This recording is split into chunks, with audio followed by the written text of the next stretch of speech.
पार्वती सती ने जब शरीर त्याग किया तो माँ सती के मन में इच्छा थी कि इस बार जब मैं प्रकट होकर भगवान शिव का वर्ण करूं तो ऐसा कोई अपराध मेरे द्वारा न बने जब भगवान शंकर को मुझे पुनः त्यागना पड़े।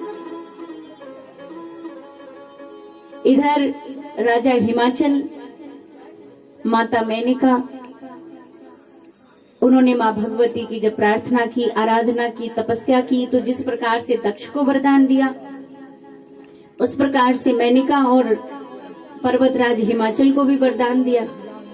और देखिए, आप तो बेटी वाले हो, हैं कि नहीं बताओ? क्यों गुरुजी? हिमाचल वाले तो बेटी वाले हैं ना?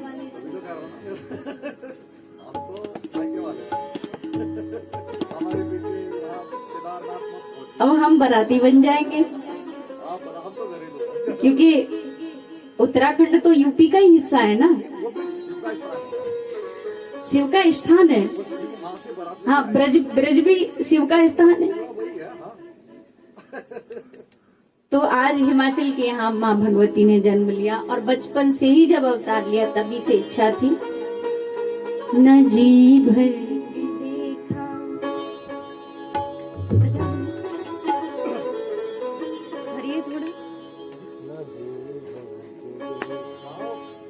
कुछ बात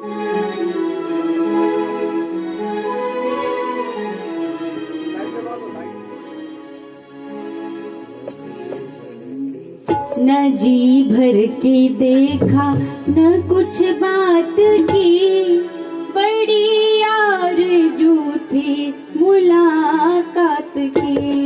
न जी भर के देखा न कुछ बात की, बड़ी आरज़ू थी मुलाकात की।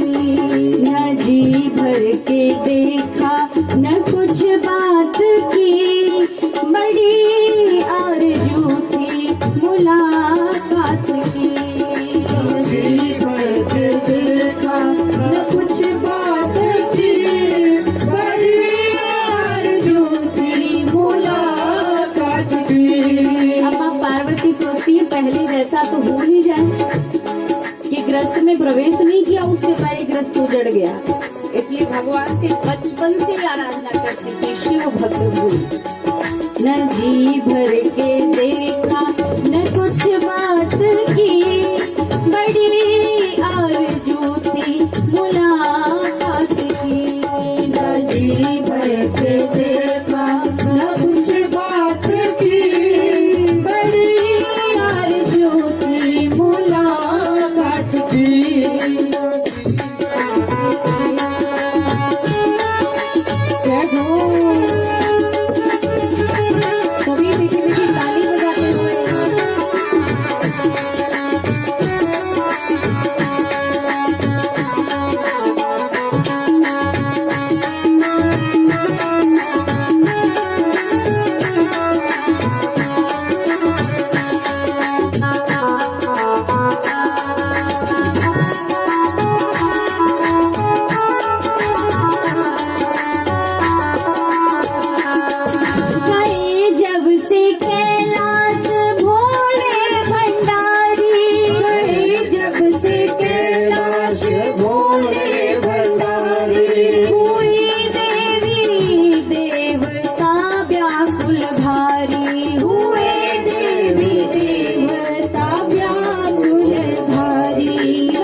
मुलाकात की।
नमः पार्वते पते हर हर महादेव शंभु।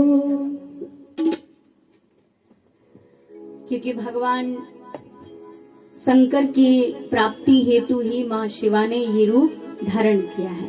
पार्वती बनकर के पधारी, पहले दक्ष की पुत्री बनकर पधारी तो थोड़ी चतुरता हो गई, अब की पर्वत पुत्री बनकर के पधारी, यानी पर्वत जैसी स्थिर,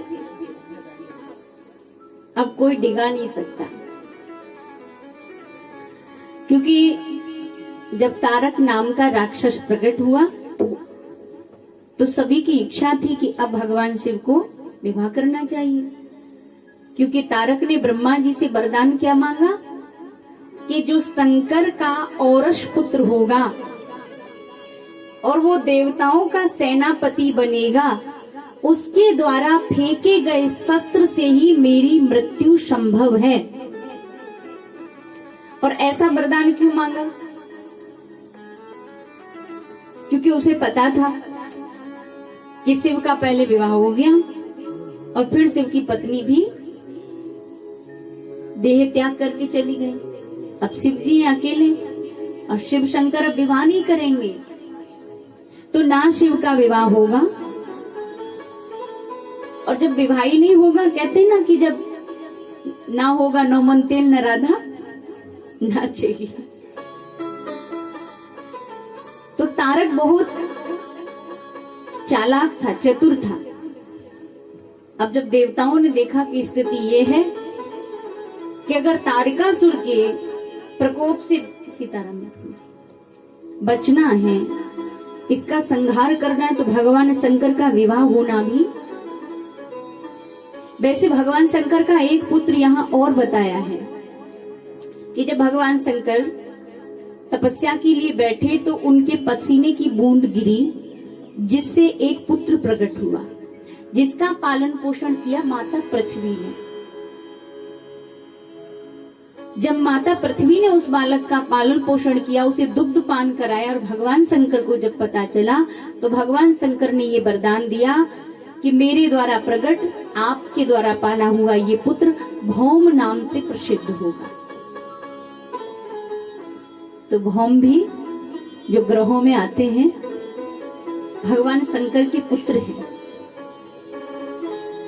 अब जब इस प्रकार से सभी देवी देवताओं को पता चला तो सबने कहा कि प्रभु, इधर माँ पार्वती तो प्रकट हो चुकी हैं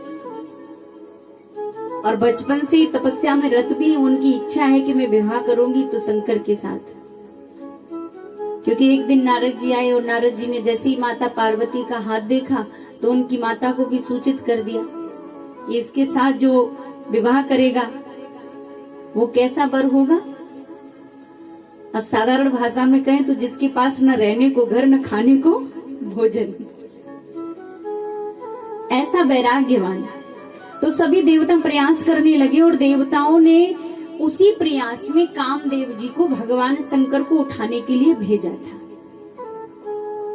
कि तुम जाओ और भगवान शंकर को जगाओ। कामदेव जी ने बहुत प्रयास किया, तब भी भगवान शंकर नहीं उठे, और जैसे ही पांचवा बाण छोड़ा तो भगवान का तीसरा नेत्र खुला और उससे कामदेव जल करके भस्म हो गए। आकर के देवताओं ने सभी ने भगवान शंकर की आराधना की, स्तुति की, भगवान से प्रार्थना की, तब उनकी क्रोध को शांत किया। तो यहाँ जो कामदेव जलकर भस्म हुए थे उनको भगवान शंकर ने वरदान दिया कि जब द्वापुर में कृष्ण अवतार लेंगे तो द्वापुर में कृष्ण के रुक्मिणी से, जो भगवान के प्रथम पुत्र है ना अनिरुद्ध, वो कामदेव का अवतार माने जाते हैं, जिन्हें संबासुर उठा करके ले गया था। वहीं से विवाह करके वो रति के साथ वापस द्वारिकापुरी लौटे थे। और जब हरण हुआ था अनिरुद्ध का, उस समय भगवान कृष्ण का एक ही विवाह हुआ था, लेकिन जब वापस लौटे तब तक उनके 16,108 विवाह और हो गए थे, 107, एक तो माँ थी अपनी। तो इस प्रकार से तप के प्रभाव से भगवान शंकर जगे। इधर रामायण में भी वर्णन आता है कि राम जी ने भी भगवान शंकर से ये प्रार्थना करी थी कि आप विवाह करके हमारे जो समस्त देवगण तारकासुर से परेशान है उनके दुख की निवृत्ति करें। और इस प्रकार से जब माँ पार्वती को ये पता चला कि भगवान शंकर की समाधि खुल गई है, विवाह के लिए तैयार है, तो माँ पार्वती ने बड़ा ही हठ तप किया। और ये जो हठ योग होता है, ये एक ऐसा योग है कि लोग अपनी हड्डियां तक सुखा देते हैं, चाहे वो हिरणाक्ष हो, हिरण्यकश्यप हो, चाहे वो रावण हो, जितने भी भगवान के तपस्या करने वाले भक्त हुए, इन्होंने हठ योग ही किया। आज भी कई मिलते हैं संत जो हठ योगी होते हैं। कोई एक पैर पे ही खड़ा है, कोई दूधाधारी है, वो दूध ही पी रहा है, कुछ खा ही नहीं रहा, हड्डियों में अटकी हुई है जान, मांस तो कहीं है ही नहीं देखने को। कई खड़ेश्वरी होते ना, कोई झूले पे ही टंगा हुआ है। एक महाराज जी हमने देखे, वो झूला ऐसे होता था, बस उसी पे वो लटके रहते थे।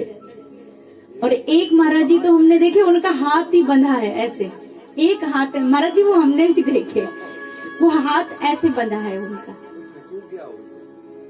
एक हाथ बांध दिया। अब सोचिए, एक व्यक्ति का हाथ एक हर समय सोते जागते उठते बैठते ऐसे रहे, तो इस तरीके के हठ योग होते हैं। लेकिन हमारे तो ऐसा भी मानना है प्रभु जी कि जरूरी थोड़ी है भगवान हठ योग से ही प्राप्त होंगे। किताब है, भगवान ने खुद ही कहा, 16वां 17वां अध्याय यही है, सबको पता है। आसुरी बिल्कुल आसुरी तप में ये आता है हठ योग जो है। सात्विक है, उसमें अंतर बताया भगवान, दैविक शक्ति और आसुरी शक्ति। और भगवान ने एक और बात कही है कि चाहे कोई भी योग ना मिले, चाहे मुझे कुछ भी समर्पित ना हो, पत्रम पुष्पम तोयम फलम, कुछ भी नहीं, जिस समय जीव अपना समर्पण करता है उससे मैं प्रसन्न होता हूँ। और हठ योग तो पहले से ही दैत्यों का रहा है, देवों का रहा ही नहीं। जो शरीर परमात्मा ने हमें दिया है, उस शरीर को हम जर्जर कर दें। एक पुत्र को माँ ने खूब घी खिलाया हो, खूब दूध पिलाया हो, खूब बादाम खिलाए हो, हष्ट पुष्ट किया हो, फिर वो पुत्र उसी माँ को रिझाने के लिए अपने उस शरीर को सुखाए, तो माँ प्रसन्न होगी क्या? कितनी दुखी होगी। मैंने तो इसे हष्ट पुष्ट करने के लिए कितने सारे प्रयास किए। इसलिए महाराज, जीवन में हम जो योग करते हैं, योग का मतलब होता है परमात्मा के साथ जुड़ना, और जिसके साथ हम कष्ट ज्यादा उठाएं, परमात्मा के साथ जुड़े कम, तो वो योग नहीं हो सकता। क्योंकि योग और वियोग, वियोग ये है जो अब की हमारी स्थिति है, जिसमें परमात्मा सम्मुख होते हुए भी हम परमात्मा से नहीं मिल पा रहे। और योग वो है जब तपस्या करता है, आनंदमय कोश में जब जीव ध्यान में रहते हुए ध्येय में उसकी चित्त वृत्ति जब बिल्कुल ऐसी हो जाती है, एकांत स्थान पर रखे हुए दीपक की ज्योति की तरह, या फिर तेल की धारावत कहा है, जब तेल की धारा ऐसे डालते हैं तो वो एकदम सीधी हिले नहीं, या फिर एकांत में दीपक की ज्योति रहे। जब ऐसी स्थिति जीव की ध्यान में हो जाती है, तब उसे परमात्मा का योग होता है।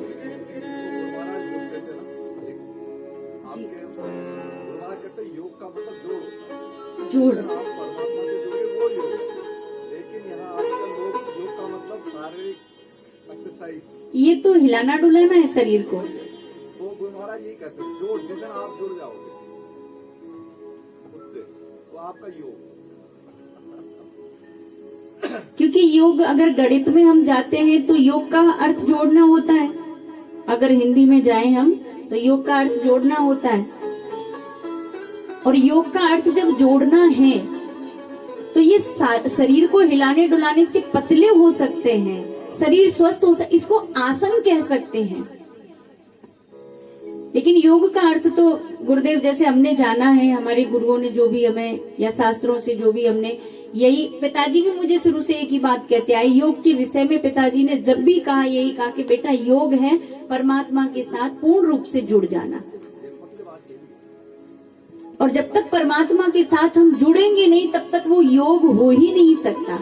और आसनों से तो हम परमात्मा के साथ नहीं जुड़ सकते, आसन एक साधन हो सकते हैं उसमें शरीर स्वस्थ करने के लिए।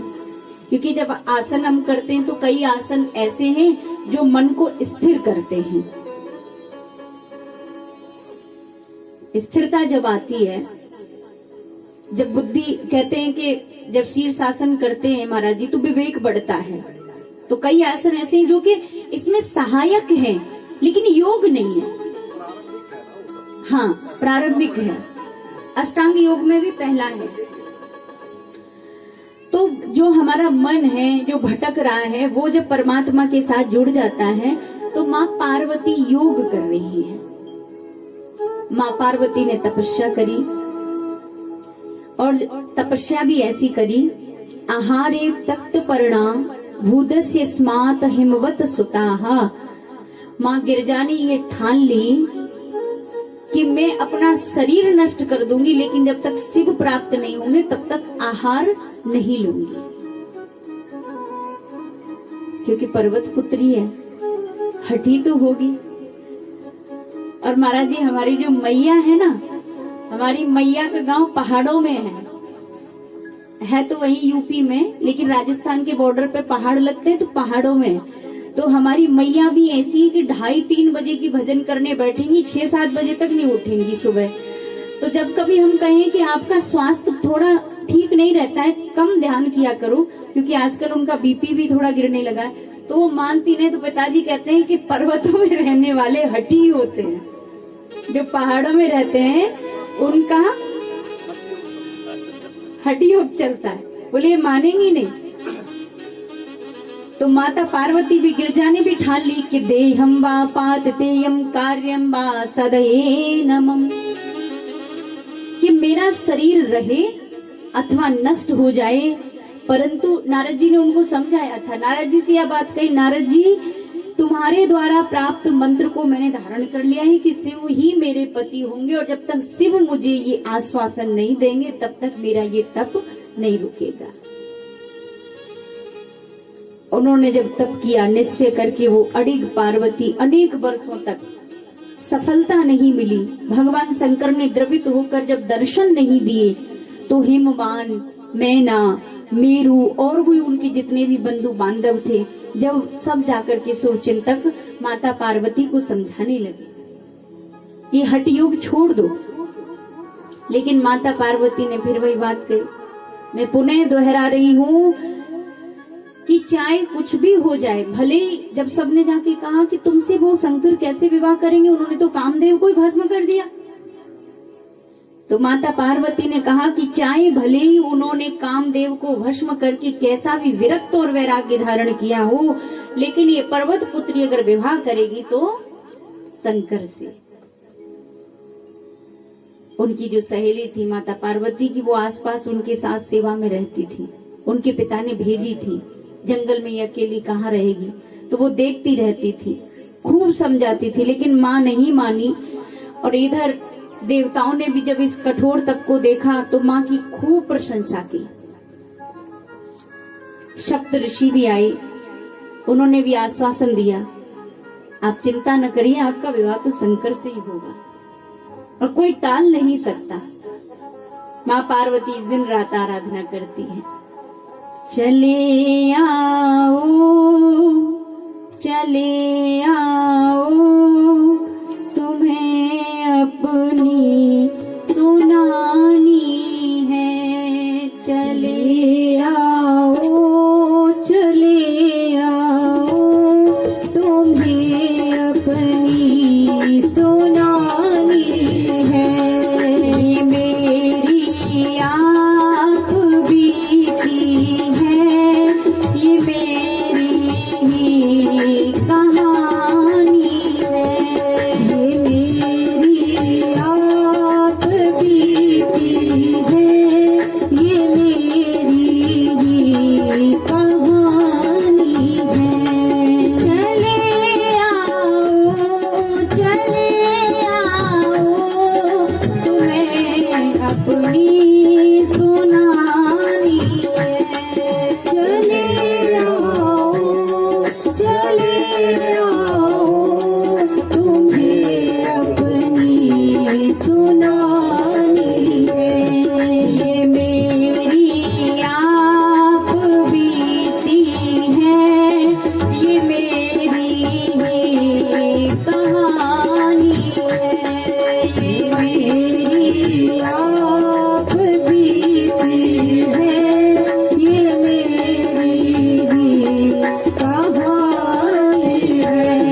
तपस्या हो कि दुनिया से मुझे क्या है, करूं क्यों फिक्र दुनिया की, मुझे तुमसे निभानी है, करूं क्यों फिक्र दुनिया की, मुझे तुमसे निभानी है, ये मेरी आप बीती है, ये मेरी भी कहानी है, ये मेरी आप बीती है, ये मेरी भी कहानी है।